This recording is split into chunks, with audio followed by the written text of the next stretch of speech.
Hello and welcome back to your favorite show on Rajya Sabha Television, Security Scan. I am Vishal Dahiya, and this week we will be talking about a very interesting topic, that is tour of duty.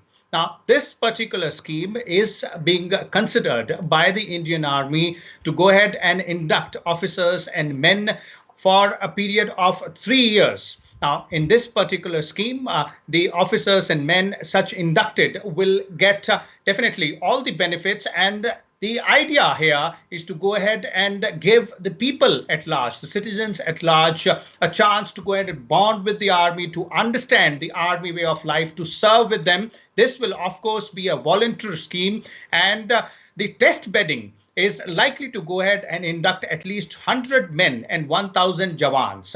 The army spokesperson says that the selection criteria will not at all be diluted for this particular scheme if it is approved by the army commanders and the top brass out there. So today, this week, we will look at this particular scheme, the pros and the apprehensions as well, and some suggestions also which are likely to come in from our panelists. We have a distinguished panel of guests. Let me first introduce them to you.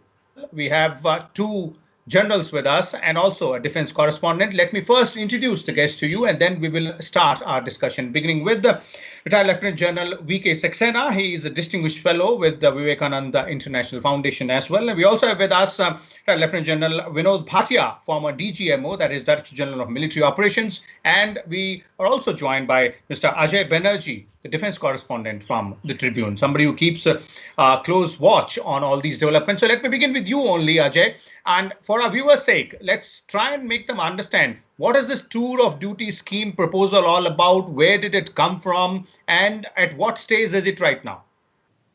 See, first of all, why it has come about is the requirement of the army to keep it lean, young, and fighting fit. Now, keep in mind, there already is a scheme called the Short Service Commission, under which people come and serve for 14 years. They can opt for a permanent commission after that. Most of them do. Actually, the number is around 80 to 90% get permanent commission.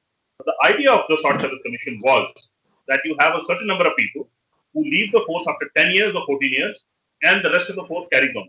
Today, we have around the post around 50,000 officers that are sanctioned side. We have around 44,000 in position at the moment. The government is looking to cut down on expenses of salaries and pensions. That is why the Short Service Commission needs to be bolstered. Now, the ABC committee, ABC was the former defense secretary, gave a report in 2003, spoke about having a large number of Short Service Commission officers. Now, Short Service Commission officers, to put it very honestly and bluntly, the scheme has not taken off as the government envisaged. Now, this tour of duty is kind of a shortened version of the Short Service Commission. SSC. Mm-hmm. Yeah, it's a shortened version, 3 years. I do not agree with the term of 3 years, but I agree with the concept, personally speaking. Vishal?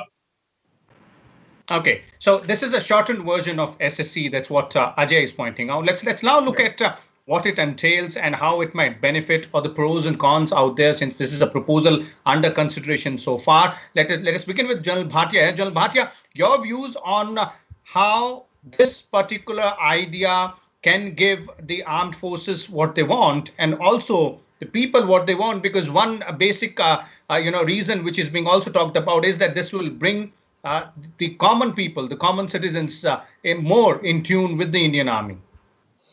Vishal, you're absolutely right. This is a scheme which is practiced in some other countries, basically in the United States of Army. Now, the issue is that there are three major stakeholders in this. One is the armed forces, second is the nation and the national institutes, and third is the people who want to join. So this is different from Short Service Commission. Short Service Commission is those short service, but there is a quasi-permanence in this, and there are aspirations of the people to get absorbed permanently, because some portion of the percentage of the short service officers get absorbed permanently. So this is slightly different, though the shape and the contours of the tour of duty 3 years is not really very clear right now. But what we anticipate is that it is basically because it will have two advantages, and it will have a number of other advantages to the nation, and it has to be also comes with major apprehensions. One is, it has a corona impact. The money is going to be lesser. The role of the armed force is going to be more and more. So where do we get the monies and the combat effectiveness, cost effectiveness, congruence? So that remains the issue. And officer shortage is there. When we have now 3 years tour of duty, it has major advantages in nation building.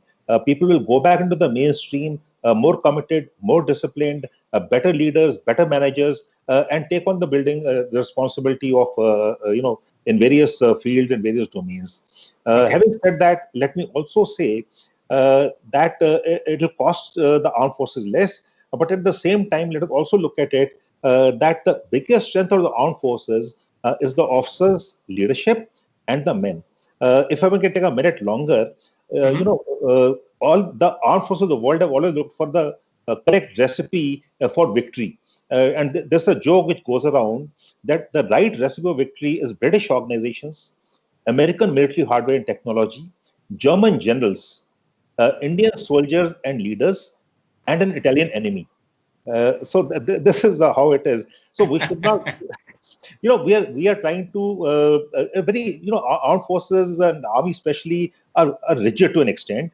And when we do such things, it is going to impact their ethos, it's impact the value system.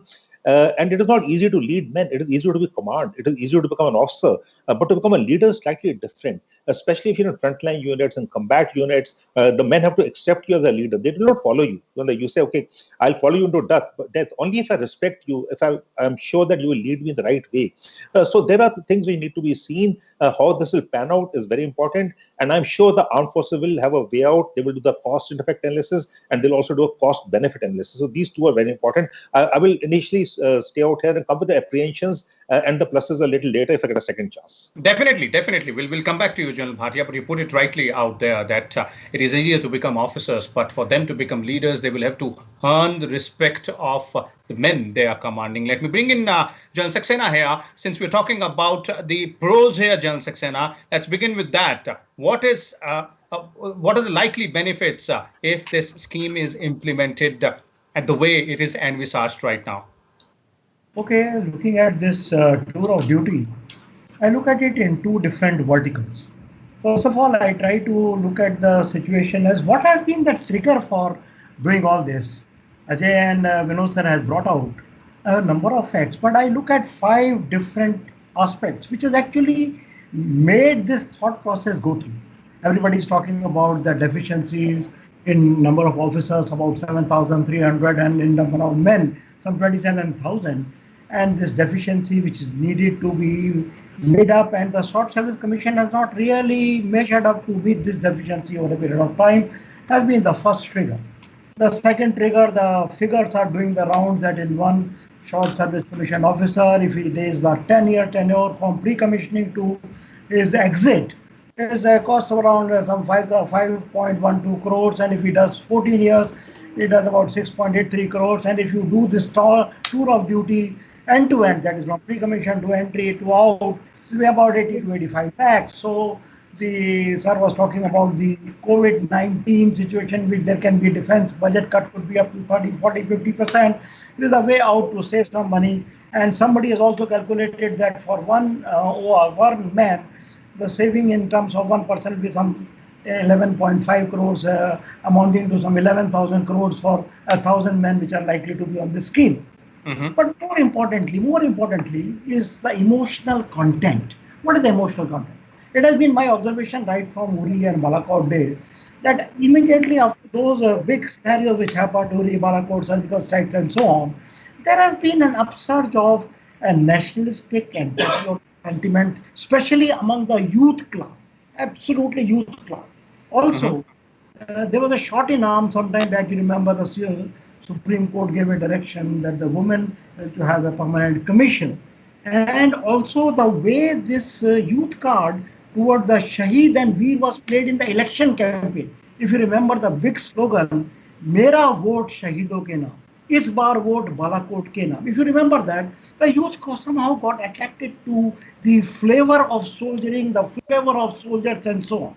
And then our Prime Minister keeps repeating this line, कि सौगंध मुझे इस मिट्टी की, ये देश नहीं मिटने दूंगा, ये देश नहीं रुकने दूंगा, ये देश नहीं झुकने दूंगा. So idea was to bring in a sort of nationalistic feeling. Also, it's a very win-win situation for the government. It is looking to be a nationalistic and inclusive agenda. Also, at the same time, it is giving its picture that is giving opportunities which has been unprecedented. Now, it has also been the experience in the Kargil war and in the proxy war that officers of the service of 3 years and below, 2 to 3 years, have done extremely well in these, shown superlative courage shown in the face of the enemy.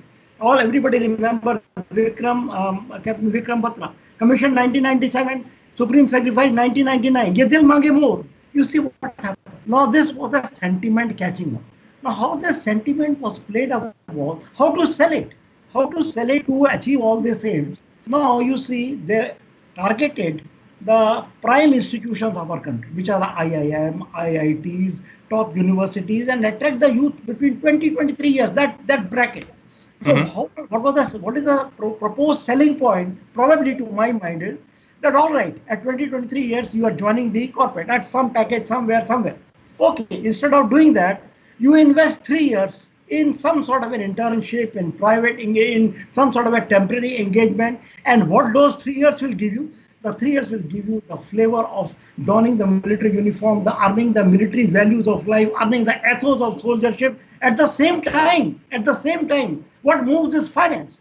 At any one time, the service pay of a ToD is much more than what a corporate inductee in an internship will get. Also, the government is thinking of maybe making it tax-free, and also at the term end, give him a term benefit of say 5 to 6 lakh to an officer, 2 to 3 lakh to a man, so that now a youth of 20 to 23 years, he imagines, all right, I have to join the corporate, I have done this, I am not a conscript, I am a volunteer, here I get a package much higher, 3 years, I get a stamp on my CV that I am a military man. And there have been corporate leaders who have been saying that, look, there will be more acceptable to us and so on and so forth. And all this have been the triggers. Okay. To get this thing going. But at the same time, as Vinod sir has very correctly brought out, that there are apprehensions, big apprehensions, which need to be brought to the fore. Definitely. We'll come to the apprehensions a little bit later, General Saxena. Let me first go to Ajay. Definitely. Let me first go to Ajay here. Ajay, on these parts where both the generals are pointing out, the cost factor, the nationalistic sentiment, the way it might change the young generation, giving them an opportunity to imbibe the military values, military culture, ethos, and come out victorious financially as well. And this also seems to be taken very positively by the corporates. The statements coming in that they will be more than willing to, engage or employ somebody who has had this 3 years of ToD.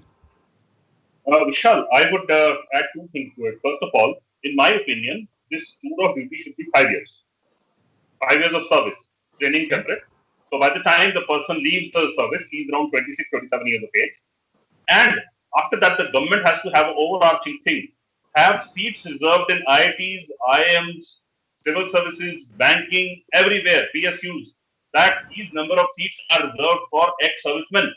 Come, take a test and join in. If you are good for civil services, join in civil services. If you clear the banking exam, join the banking as officer. If you clear the PSU, the public sector undertaking exams, join a public sector undertaking. We cannot say that corporate is allowing and somebody else will allow. I am saying let us create a system by which a man serves for 5 years, not 3 years. 5 years, he's 26, 27 years of age, takes a competitive exam in which seats are reserved for him or her. Banking, civil services, public sector, everywhere. CRPF, every CAPF seats are reserved. Come, take the exam. If you clear, join in. Let us not leave them at the mercy of corporates who are today happy, are clapping. Tomorrow they may not take them. There will be how many people going out every year? That number has to be assessed. Say, for example, that 500 people are going out every year. Let us have 400 seats reserved in various institutes.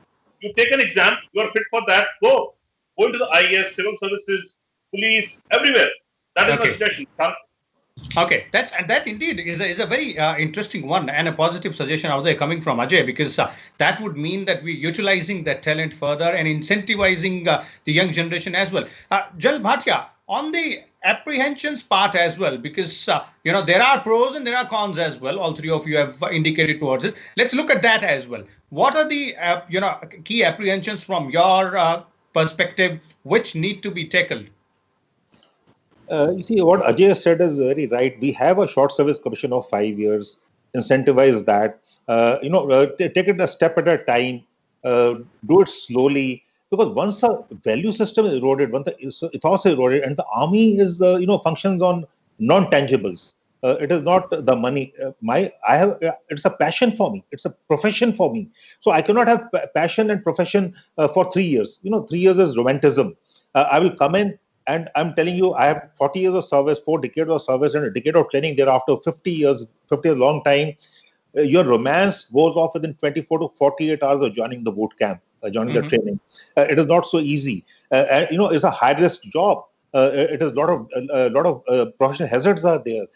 Life is very, very difficult. Whether for 3 years you get people who are risk averse, who are looking at greener pastures after 3 years. Of course, some will be very good. I'm not saying that, but there will be other. People have to be very clear about it. So let's first test bed it. Test bed it with a few people. Let's see how it pans out. It is not, we have no dearth of volunteers actually. The dearth is not volunteer, dearth is quality. Quality manpower. But there are many advantages. Like I said, technical manpower will come into this. Apprehension is only one, that this may get utilized as incentive to greener pastures. So a tour of duty may be good for other armies. If we don't do it well, we can do it. It's not that we can't do it. We've always come out with, in the Indian context, in the Indian character, in the Indian systems, in the Indian structures, we should come out within a very pragmatic thing where everyone gains. But somehow I also feel that the cause, the trigger for this at this point of time, that has to be seen. And the trigger is basically finances, budgetary support, and armed forces are looking inwards, everything. But I think we should also look at the nation first. Like Ajay has said, these people are short service officers, or the people who come in. They should little induction to the CAPF. Their trained manpower. World over, the organizations have to retain quality manpower. We have quality manpower being wasted out. So there are many places they get inducted. Some of the good name bureaucracy. Mr. Shekhar Dutt. Mr. R.K. Singh, who was the Home Secretary, Mr. Duggal was on, Mr. Partha Sarthi was the former Foreign Secretary. These have all come from the army. They were ex-army officers who took the exam, entered the competition, and went and joined the IES and the IFS. You see, the nation gains from such experiences. So we have to have a very balanced view of the whole thing, where all stakeholders. That's what I said. The armed forces, number one, the nation. And the people, the aspirants, they have their aspirations. We have to make systems as such where everyone gains, but we should never ever let the army and the armed forces ethos and value system be triggered with. That is our strength. Like I said, Indian soldiers, Indian leaders, the world over are respected, regarded, and renowned for performing at a very little cost. We are the least costliest and the most cost-effective soldiers anywhere in the world. Let me just put it bluntly out there, and let's have no doubt on this. And let us strengthen that and make sure that anyone who comes for a tour of duty comes through a proper test. He's put through certain things, and maybe he does training plus 3 years. So that he fits into the thing, and initially we get to put him in the technical things, and then see how they pans out, and then put him in frontline units. We should not do the mistake of putting them in troops in the frontline units at all. Okay, so clearly the ethos and the value system of the armed forces is something which cannot be tinkered with. Those are the apprehensions out there. From your perspective, General Saxena, in terms of what needs to be taken care of before we go ahead with this finally implemented? Like I said in the beginning, a great idea, but great apprehensions as well. Now, I am an ex-NDA officer. I have joined NDA in July 1971. And by the time I became an officer, it was June 1975. In our time, it used to be 4 years, 3 years in NDA. Now it is 3.5 years. IMA, direct entry, 1.5 years. SSC, 49 weeks. What I'm trying to bring out is that for a tenure, which you are saying 80 to 85 lakhs, you produce end-to-end as a ToD officer or a man, what sort of a pre-commission training you will go? You cannot dilute the pre-commission training to initially train an officer of this nature. Because you are trying to create that deficiency to fill the ranks of an officer and a man who's not only a breadwinner, He is not only an officer and a man, he is a leader of men. And men are the one who are motivated, committed to lay their life in the line of duty. So first is inadequate training has to be looked at. Now, let's talk about the frontline units I was talking about. I'm talking about the highly competent technical unit. It is not that you learn everything in pre-commissioned training. A YOs of the infantry goes through 6 months of YOs course, then platoon weapons course, then battalion support weapons course. YO of the air defense goes or a gunner officer goes through air defense, advanced gunnery, long gunnery, and besides all those courses, it is learning through experience, learning through falling in the deep end, facing difficult situations, facing tactical situations, learning from that, getting to the men, growing with them. Army grows on you. Army is not a breadwinning profession. Army is a way of life. Army is on our blood, in our veins. I have served 40 years plus 4 years training. 44 years I have given to the army, and still I feel that I am only a grassroots soldier, nothing more than that. What about the highly technical and competent arms, highly technically complex arms require tremendous amount of training to make an officer really, make a man really worthwhile. Number one. Number two, inadequate tenures. So I was talking about tenure. 3 years is highly inadequate. Take 2 to 3 months, first 2 to 3 months will go in induction, he's settling down, he's knowing this. Last 3 months to 6 months, he is now thinking of post his uniform, which corporate he has to go, where he has to apply, what CVs he has to make. So what is the effective tenure left? 2 years and 6 months. In 2 years and 6 months, no effective leadership training or contribution can take place from this. Thirdly, the mindset of filling vacancy. What is this filling vacancy? 7,000.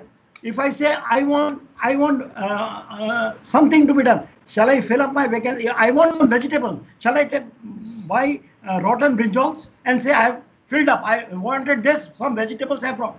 It is not for ticking. It is for getting leaders. It is for getting leaders of men inducted. Whether it is you inducted for 3 years or and this money game, somebody is calculating 11,500 crores for 1,000 soldiers for 3 years. What is 11,500 crores? Even one SAM regiment of Akash regiment, I don't want to give the exact figure, costs more than this. One regiment, sir. What are you talking about? Defense procurement will go through with this. You have to give a big thought to this. Second is the area of capability. Capability development. We are talking of capability. We are not talking of head count. We are talking of capability. So when Ajay is giving that suggestion, then make that tenure worth.